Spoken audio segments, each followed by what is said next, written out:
తాడిపత్రి రాజకీయ రగడ చల్లారటం లేదు. ఇటీవలే జేసీ ప్రభాకర్ రెడ్డి చేసిన వ్యాఖ్యలకు మాజీ ఎమ్మెల్యే కేతిరెడ్డి పెద్దారెడ్డి కౌంటర్ ఇచ్చారు. తాను జేసీ ప్రభాకర్ రెడ్డి భార్యని ఏనాడూ దూషించలేదన్నారు. తాను దూషించినట్టు జేసీ ప్రభాకర్ రెడ్డి భార్య చెబితే ఇంటికి వెళ్లి మరీ క్షమాపణ చెప్తానని అన్నారు. వైసీపీ హయాంలో జేసీ ప్రభాకర్ రెడ్డి ఆయన కుటుంబ సభ్యులపై పెట్టినవి తప్పుడు కేసులు కావని, అందుకు తగిన ఆధారాలు కూడా ఉన్నాయని అన్నారు ఆయన. ఈ ఫోర్జరీ కేసుల్ని రద్దు చేయించుకునేందుకు జేసీ ప్రభాకర్ రెడ్డి ఎత్తుగడ వేస్తున్నారని విమర్శించారు.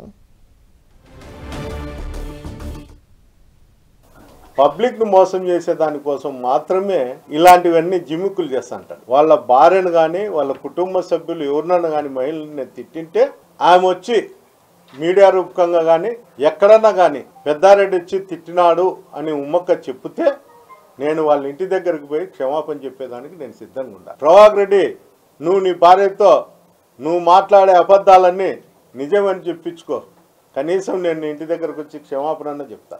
ఎందుకు బుద్ధి లేని మాటలు, ఆడోళ్ళను రాజకీయాల్లో లాగేది, ఇవన్నీ చేసేది కనీసం ఆలోచన కూడా లేదు.